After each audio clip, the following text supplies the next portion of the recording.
En mi familia, mi abuela materna y su hermano Aurelio Carvajal y Beatriz Carvajal formaron esta ganadería la ganadería de Sotoluca la formaron en 1907. O sea, y la formaron porque ellos compraron un ganado español que había venido aquí a Tepeyagualco, en el estado de Tlaxcala. Sin embargo, el fundador de esa ganadería de Tepeyagualco era un señor que se llamaba José María González y Pavón, pero resulta que en ese año precisamente el señor era pariente mío también, José María González y Pavón. Ese señor sufrió la pena de que un toro de la ganadería de Tepeyagualco le causó la muerte a un matador español de nombre Antonio Montes. El toro se llamó Matajaca. Y el hijo de José María González dijo: yo no quiero seguir ya más con la cría del ganado bravo. Y entonces se lo vendió a unos señores españoles, Jiménez y Parrez. Y ellos se llevaron las vacas y los toros que habían traído de España, de la procedencia del Marqués de Saltillo.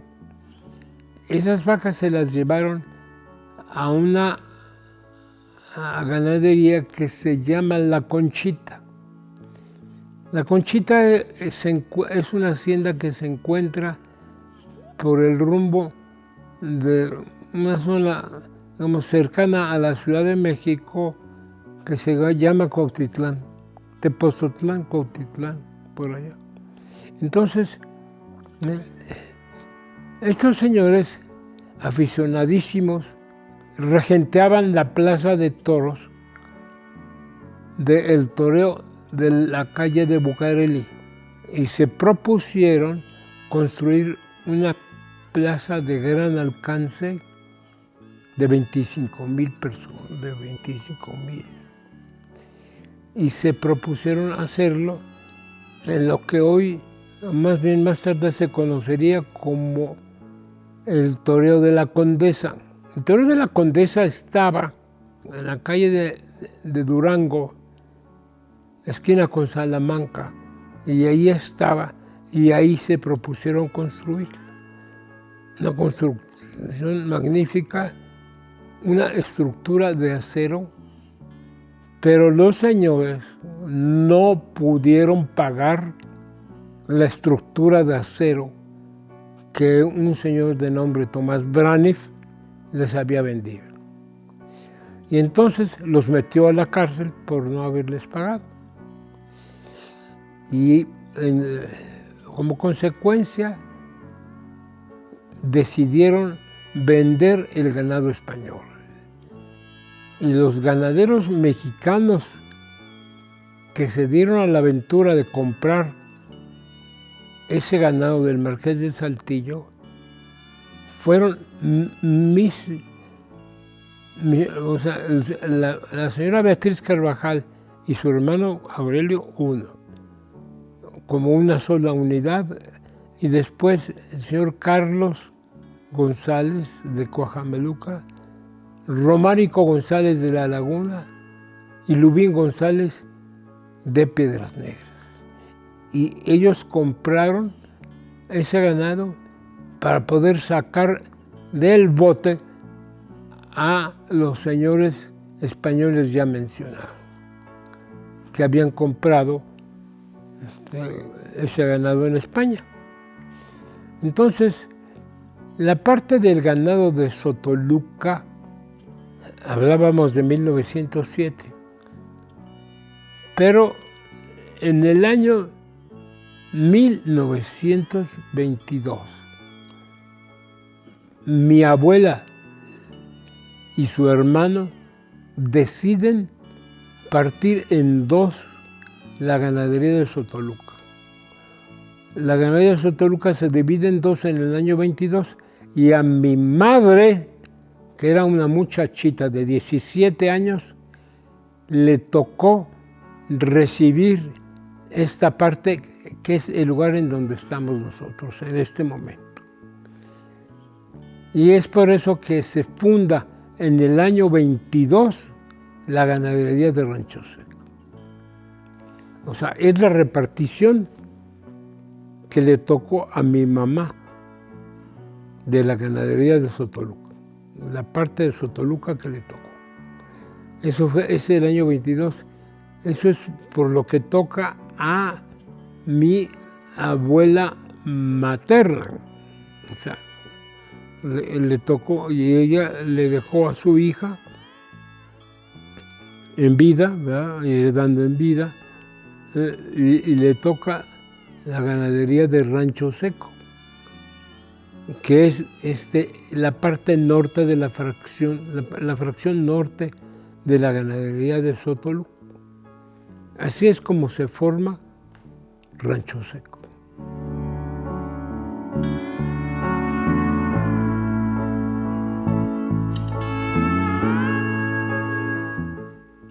O sea, mi abuela y su hermano tiene, y sobre todo la parte de la familia González. O sea, porque mi abuela Beatriz estaba casada con su primo hermano Romárico González. Ellos, les voy a decir cómo llegan, en el año 1782, llegan de Galicia, España, de Redondela, un pueblo que se llama Redondela, llegan a México los señores González.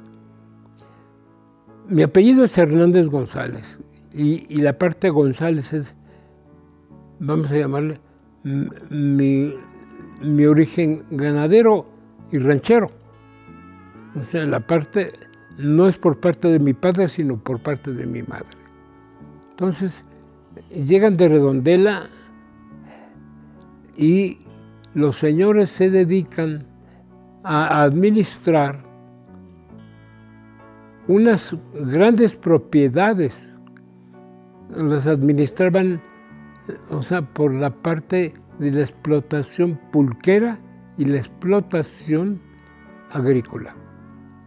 Y tenían también 5,000 ovejas. A eso se dedicaban porque la propiedad la explotaban unos señores frailes de una orden betlemita de Belén, procedentes de Guatemala. Y eso estamos hablando de fines del siglo 1700, principios de los 1800. Esa orden se dedicaba a explotar la posada que había aquí en lo que se llama la hacienda de Piedras Negras, que se llamaba San Mateo Huixcolotepec.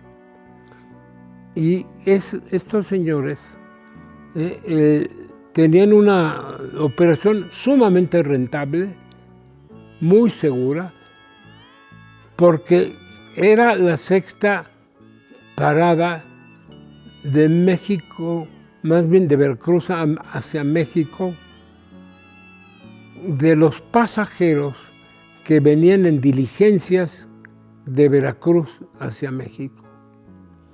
Y entonces ahí en Piedras Negras, ahí se detenían a dormir, a cenar, a comer, y lo más importante también era a la remuda de las mulas, que eran unas estupendas diligencias que transportaban a los pasajeros que venían de Veracruz a México y ahí era su lugar de descanso y comida. Entonces era una explotación que era sumamente rentable.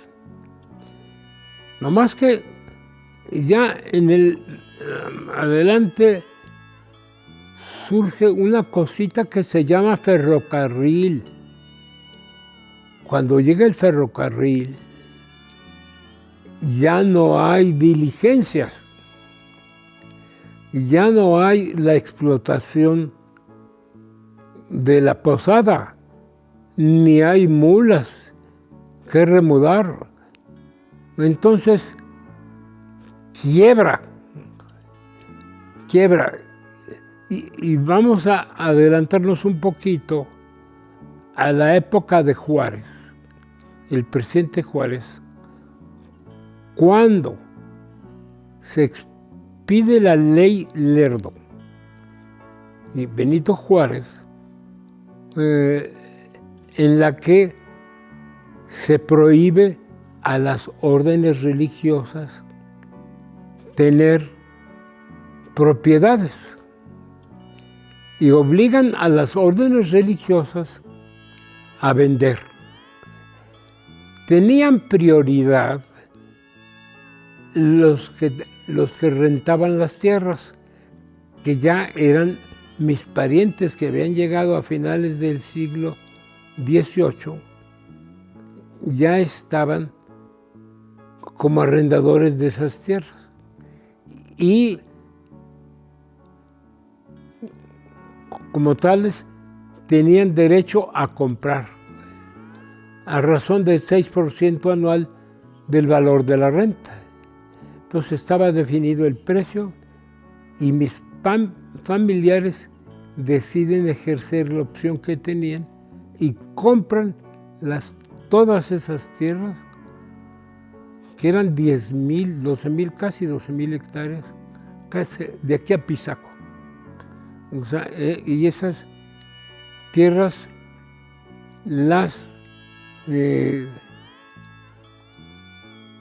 pues las explotan. Y llega el año de 1780 y los señores deciden aprovechar mejor las tierras que había aquí de monte, que no servían para nada para la agricultura. Y lo que aguantaba ya era el ganado bravo, que es altamente resistente a los tiempos de aquí, o sea, a los fríos, a las sequías. Y entonces ellos deciden traer de España. Pero ya estamos hablando del año 1874, cuando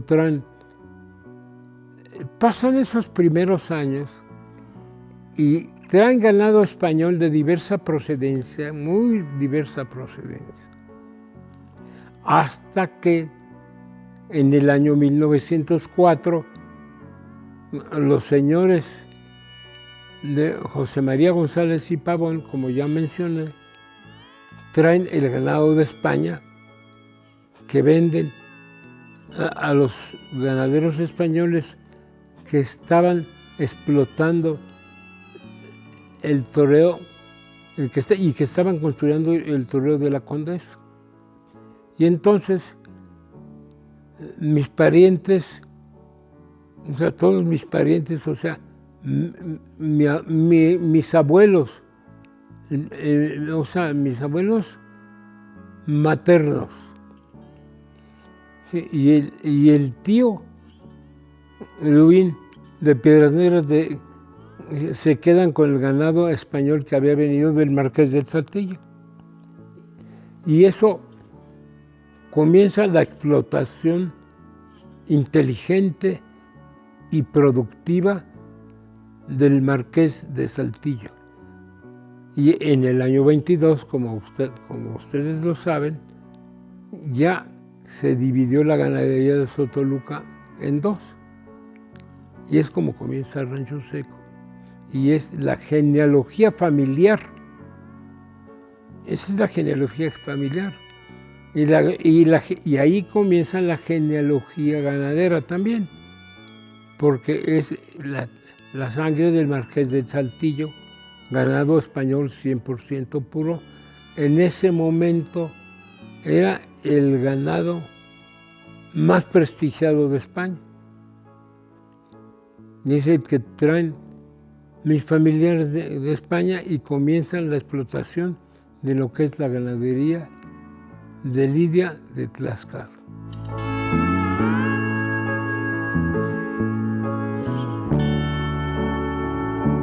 Ser ganadero representa muchas cosas. En primer lugar,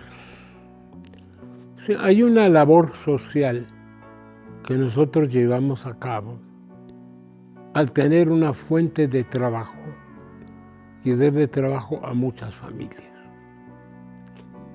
Esa es, digamos, la primera función social.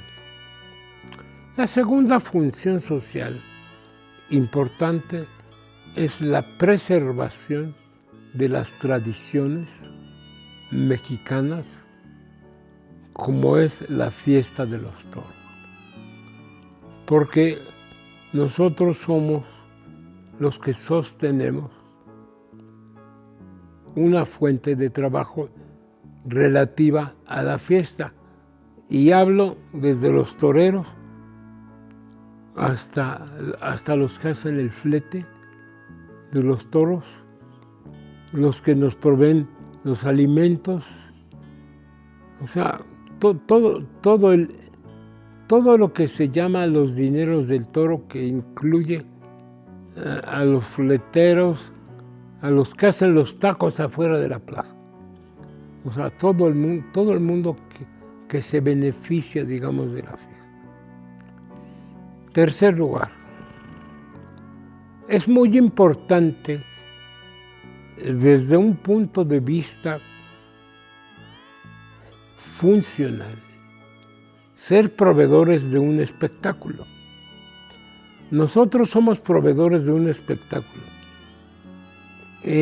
No hay espectáculo en donde haya tanta interdependencia como en los toros, porque desde los subalternos, los monosabios, los toreros, los banderilleros, los picadores, los del todos somos interdependientes. Nadie puede decir que no depende del otro. Tenemos una independencia, muchos miles de gentes. Pero déjeme decirle lo más importante. Lo más importante son los millones de personas que van a los toros cada año, que son millones, y esa gente se divierte y disfruta un espectáculo, y esa catarsis no la encuentran en precisamente la diversión que les provoca los toros.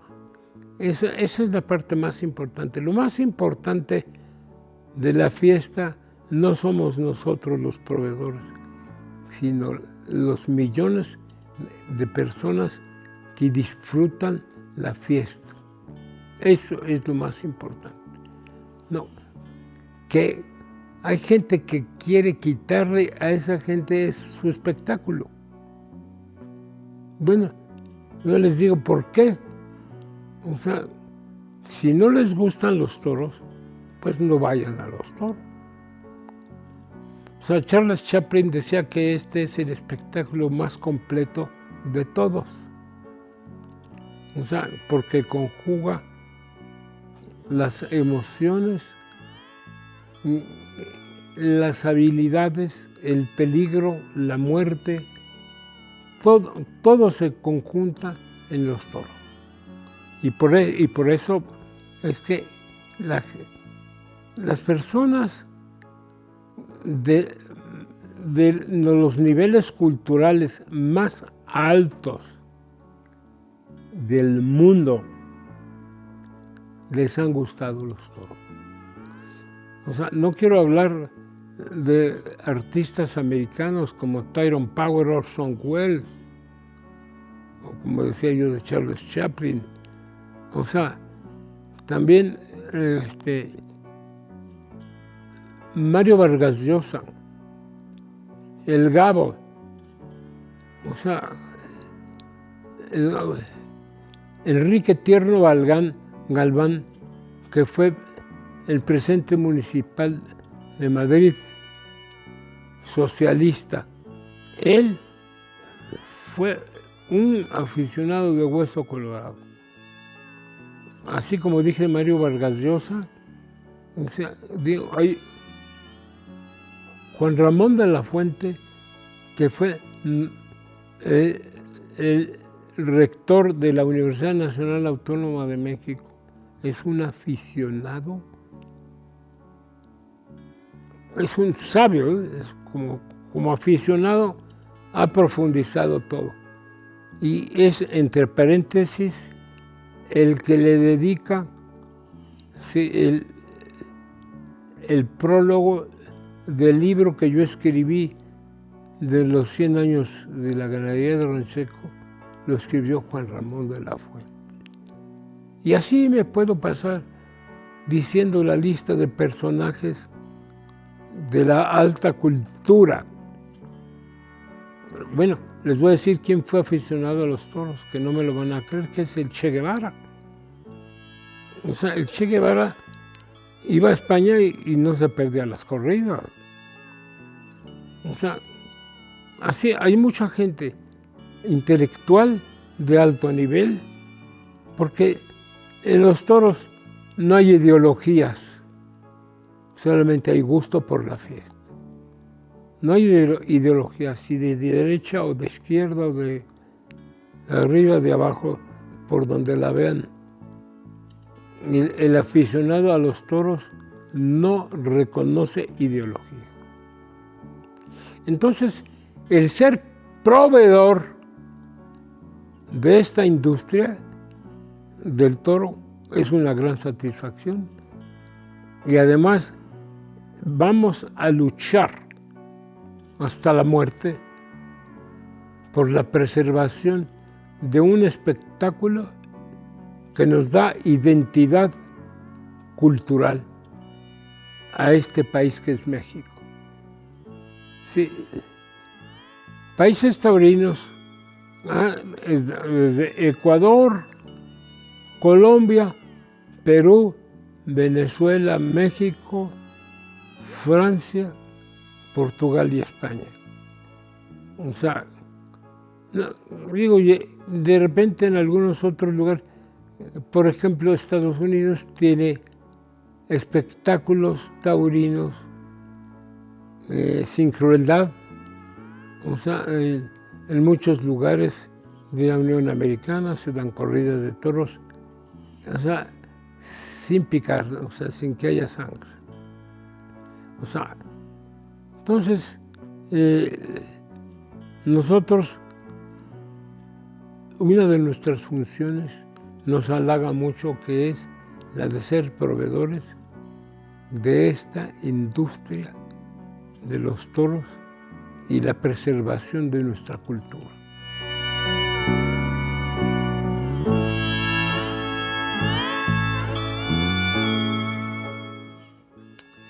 Pues mira, déjame decirte que el toro es un animal sumamente noble. En el campo, tú te puedes acercar mucho, digo, a esta distancia como estamos tú y yo, y mirar a un toro. No te va a embestir, no va a hacer nada contra ti. O sea, el toro es un animal amable, es un animal amigable. Es un toro que solamente te va a embestir cuando lo pongas solo, en un ruedo, solitito. Entonces sí te va a embestir. Esa es una característica del toro. porque en su vida en el campo es un animal muy noble y no te embiste, no está buscando hacerte daño ni mucho menos. O sea, cuando yo veo un toro cerca, me da mucho gusto ver un toro cerca. O sea, porque aprecio su belleza, porque es un toro, es un animal bellísimo. Es un animal bellísimo.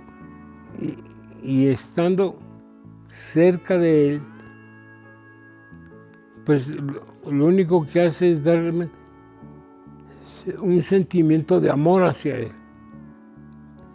¿Sí? Mi libro se llama Rancho Seco, 100 años de amor al toro. Amamos al toro profundamente. Los toreros aman al toro profundamente. Todos en la fiesta amamos al toro. O sea, y nos gusta verlo en el campo y nos gusta verlo en la plaza. O sea, porque ya cuando los toros están en el corral de la plaza, tú puedes acercarte a ellos también. Sí, y verlo y dejarte ver. Ya en la plaza debes provocarlos menos,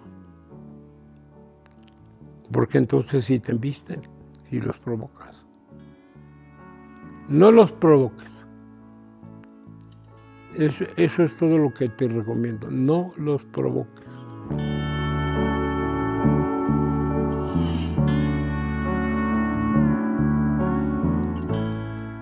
Tenemos actualmente un peligro,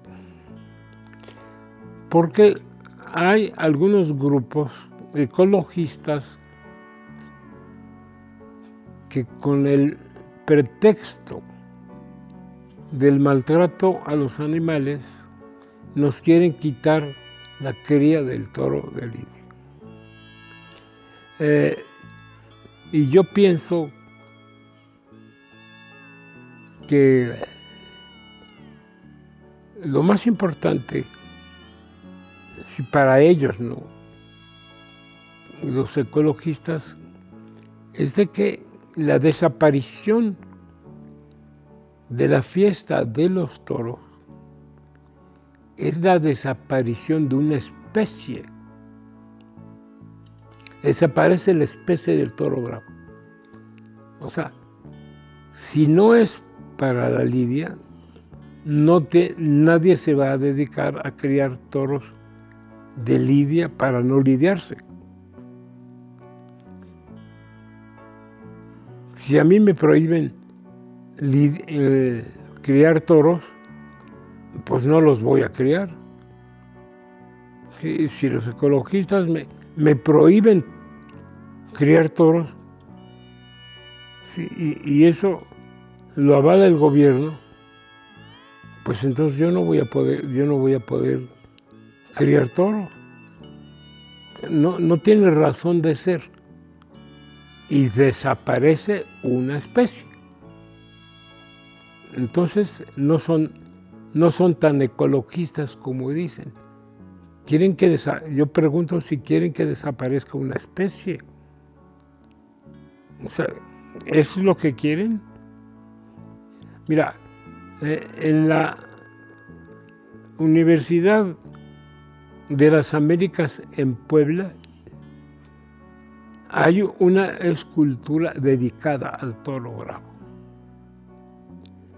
O sea, ¿por qué? Porque en la Universidad de Puebla se respeta al toro bravo. La mejor biblioteca taurina que hay en México es la de la Universidad Nacional Autónoma de México. El toro es cultura. ¿Cómo no va a ser cultura? Si nosotros vamos a seguir criando al toro bravo, vamos a seguir manteniendo la cultura del toro bravo. Es una cultura. Toro Bravo es una cultura.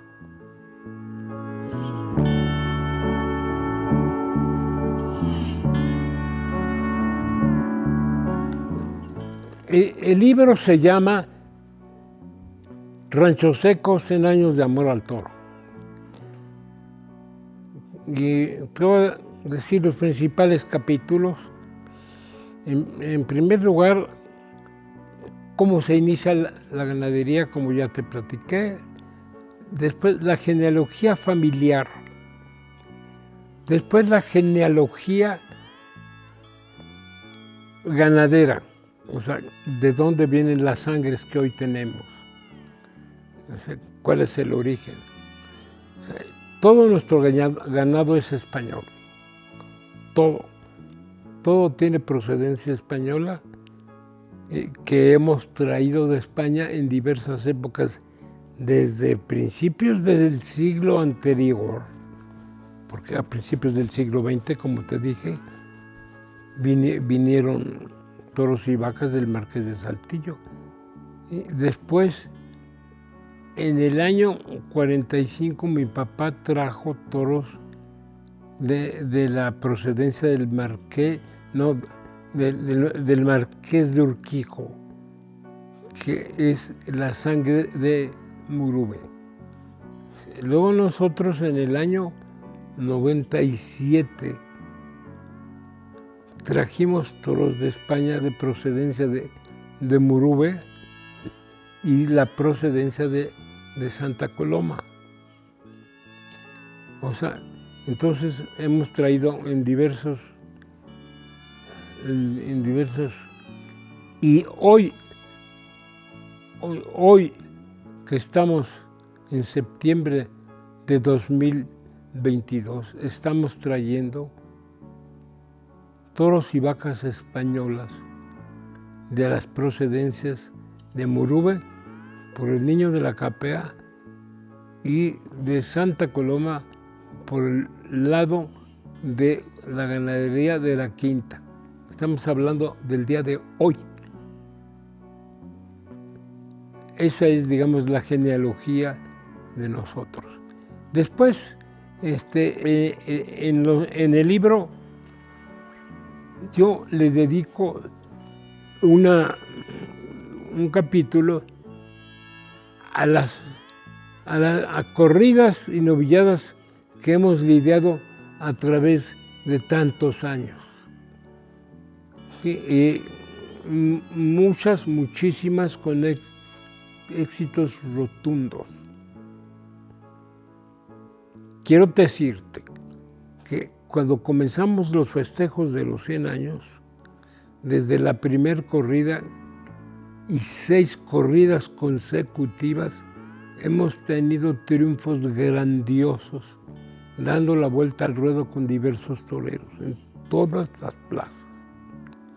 Y te diré, después de Ciudad Juárez fue la Ciudad de México, después fue Jalostotitlán, después fue Irapuato, después fue Aguascalientes y después fue Puebla. O sea, esta última fue de Rejones, en donde torearon Jorge Hernández Andrés.